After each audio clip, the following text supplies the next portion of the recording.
All right, well, apparently today is chef day. That's the second chef I've given a ride to today, and both from pretty well-established restaurants, both Michelin Star restaurants.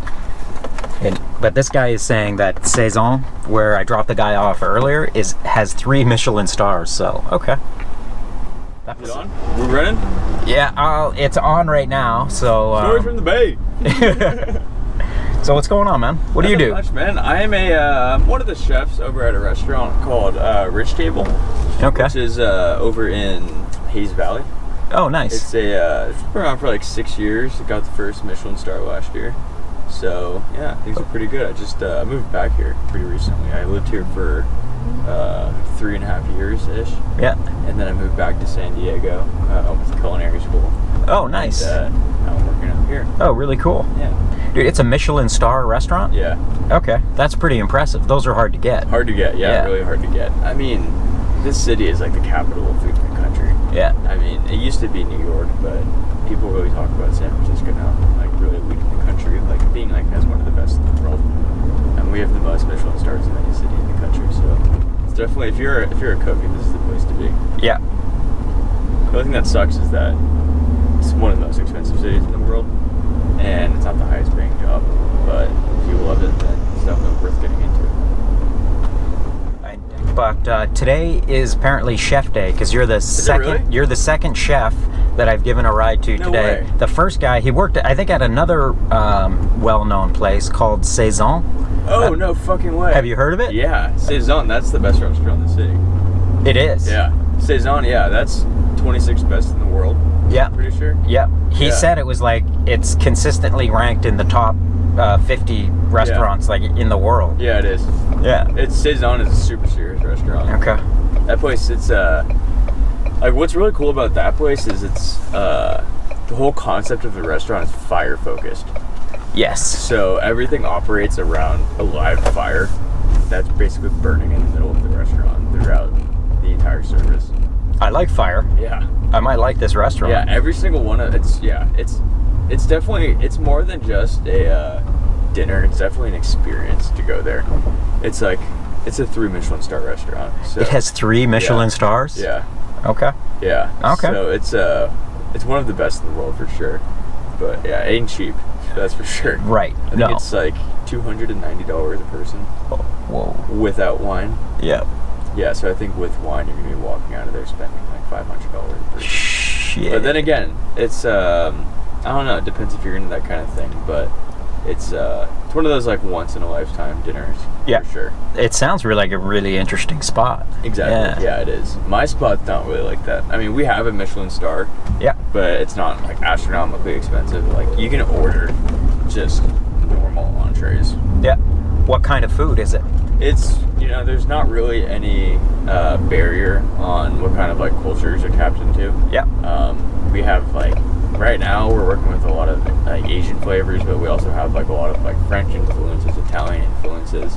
We have like 3 different pastas on the menu right now. We have like a new Indian dish.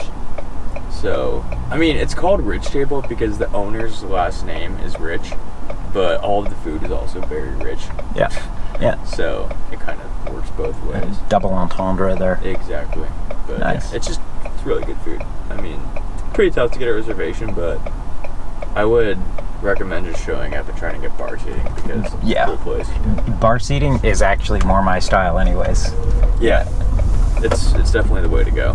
Especially if you just want to pop in, like by yourself real quick and just grab something, or if you're with like one other person. Yeah. All right, boss. Well, if you want to run in, I'll be right here. I'll change the address back when I come back. Okay. Thank you. Sounds like a plan. Yeah, no problem, man. I cannot tell who that is behind me. Hopefully, I'm not getting a ticket.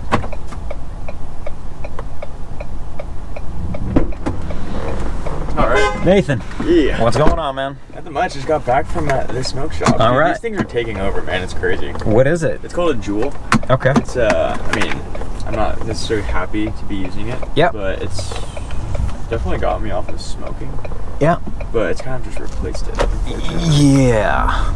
It's not really quitting. So it gives you your nicotine? Is that what it does? Exactly. Yeah. Is this car vape friendly? It doesn't smell like anything. Hey? Is this vape friendly? It doesn't smell like anything. The car? No, the vape. Is it okay to use? Yeah. That's all right. We can just crack the windows. I think, vapes are pretty innocuous as it goes. Yeah.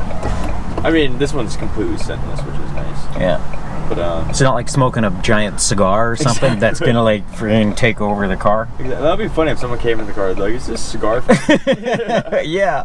That'd be hilarious. Yeah, I love my car to smell like cigars, and everybody that got in it after you would love that as well. Oh my God. I used to drive Uber, and people would always just try to smoke weed in my car, or like smoke cigarettes.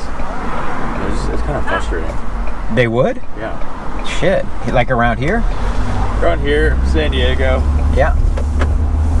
People kind of just like, it's like, bro, like you can't smoke a cigarette in my car. Like someone has to get in here after. People have been pretty good to me. Yeah, that's good. This is a really nice car, man. I like it. Hey, thanks. I appreciate it. Yeah, I got it about a week ago. I got it used. It's got 85,000 miles on it, but the interior, as it turns out, is pretty clean. It looks brand new. Yeah, it does. It's sweet. Yeah. So what kind of other work have you been into?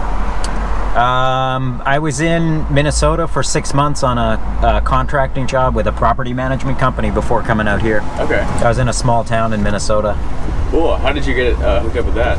I was in finance before that and was looking for a change. So through one of my contacts,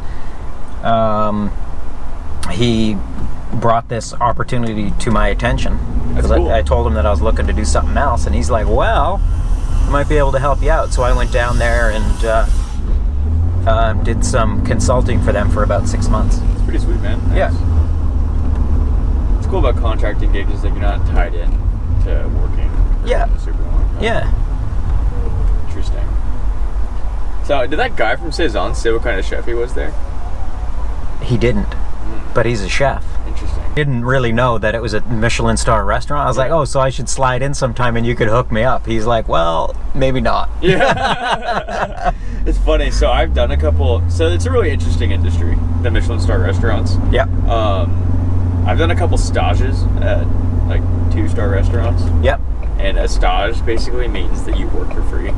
Oh. Kind of just get to know the restaurant. Yeah. It's kind of like something you can say you've done, or like you just get the experience for yourself to like understand like what that kind of kitchen is about. There's a big difference between a 1-star restaurant versus a 2- and 3-star restaurant. Yeah.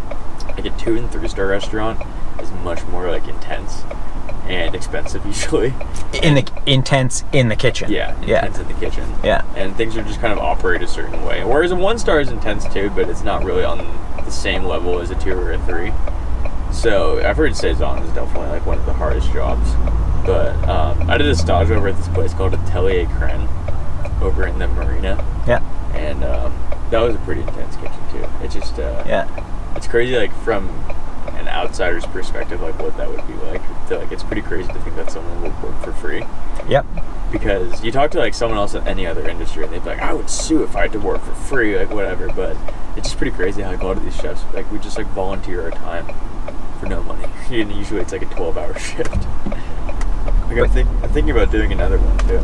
But. So you do it, number one, because you probably enjoy it. Yeah, you enjoy it. But mostly for the experience. For the experience. You can put it on your resume. Yeah. Say you've been in that kitchen and... Exactly. Yeah. And a lot of times if you want to work at a 2- or 3-star restaurant and a 1-star restaurant, you have to stage before they hire you.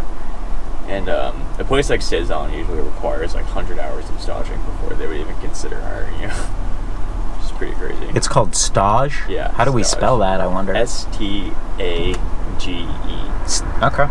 Stage. Yeah. I'm thinking about doing another one, actually, at this restaurant called Californios in the Mission. Okay. It's a Mexican restaurant. Yeah. It's called 2 stars. Yeah. And I was talking to them on email last night, and they're like, yeah, before we even think about, like, giving you a job, we got to give you we gotta get a week-long stage. And I'm just like, shit. Like, yeah. All right, let's do this. Yeah. They want to see what kind of skills you have. Exactly. And it's not like... And to see how you fit on the team. Exactly. Also. And it's kind of hard for people to understand, but it's like there's other jobs where you can go to a job interview and they can look at your credentials and kind of just gauge what kind of person you are. Yeah. But to work in a restaurant like that, they have to see you in action. it's such an intense environment. It's like it's more of a sport than probably any other job. Exactly. It's like a sport combined with a craft. Yeah. Yeah. A lot of people like to call it an art, but I think like the process of like creating a dish in a way could be an art, but I don't really consider it an art form because the actual act of doing it, like during the day and during service, like there's nothing like artistic about it. I mean, you're going so fucking fast at such a crazy pace that, you know, no art is really rushed like that. Yeah. It's more of like a high intensity craft. Yeah. Where you have to be skilled, like physically skilled, but also like thoughtful at the same time, I guess.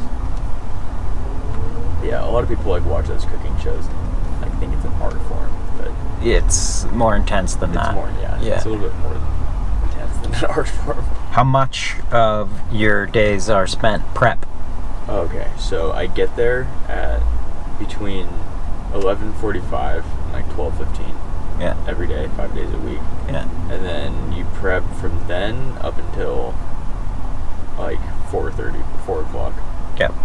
And then, so it's like 5 hours of prepping almost. Yeah. And then service is from 5 to like 11. Yeah. And then the breakdown is like 2 hours. So I get out of there at like 1 a.m. usually. Yeah. But, and do you guys get crushed at the spot you're at now? The spot I'm at now, I mean, we're one of the busiest restaurants in the city. Yeah. It's actually right over here. I'll point it out to you. Oh, cool. But it's extremely busy. And that's just like the daytime chefs like us that come in. Like we work from like 12 to 1 o'clock. Then we also have a completely different AM crew that gets there at 7 a.m. Yeah. And leaves at 5 to do even more prep. So it's a lot of work goes into making that place operate. And you guys do lunch and dinner, or just dinner? Just dinner. Just dinner. So all that just for dinner. Yeah, you should go. I mean, it's a great. I mean, it's really not too expensive. All right. You can order a la carte, and it's the same price as any other. I think I will go. My problem, I don't get out very much in the city because I never know where the hell to go. There's so many choices. Right here, this is it on the corner. This black restaurant right here. This side or the other side? This one right here. This one right here. Rich table. There it is, right there. Yeah. All right. If you're one of those people that have trouble deciding what to eat, I would recommend doing the tasting menu. Oh, nice. Where we'll just shoot you out a bunch of food, and you're gonna be crushed full. Like I haven't had it myself, but I talked to people that have had our tasting menu, and they're like, dude, like by the time dessert came out, I was like dying. It's pretty extensive, but that sounds great. Yeah, it's $100. Okay. It's one of the cheaper tasting menus in the city. Including wine? No. I think wine is 50. Yeah. Like 55 maybe. Yeah, that's definitely my style. That's definitely something I would do. Yeah, it's a good deal, man. I'm telling you. For like I think it's like, I mean, we're for a Michelin Star restaurant. I think that is maybe the cheapest tasting menu in the city. Yeah. That Michelin Star gets you a lot. You can double your menu with each star. You can like triple your menu price. Yeah. I mean, Saison started off as a pop-up restaurant. Yeah. They didn't even have a brick and mortar location. Yeah. And their menu was like $100. I don't even think it was like maybe $70 for their tasting menu when they first started like 9 years ago. Yeah. And now Saison got their brick and mortar. They got their first star, second star, third star, and then they got like 20th best restaurant in the world. And then at one point their tasting menu was like $400 without even wine. How long have they been around? I want to say like 8 years maybe. Oh, okay, so they're pretty new. Yeah, they're pretty new. Yeah, that's a fucking crazy place. That would be an interesting stop to go by there. Have you been there? I have not been there. I would like to eat there. Yeah, you and me both. Yeah, man. Well, let's go. Let's do it. Let's do it. I'd love to. Alright, back to enjoying the off day. Can I let you out right here so I don't have to go down that alley? Sure. Cool. All right, man. Well, I definitely appreciate that. Totally, that was awesome talking to you, man. Take care. Yeah, we'll see you at the. I'll probably stop by one of these days for sure. Should. Yeah, man. Come on. All right, Nathan. Have a good one. Cool, man. Take care. Yeah.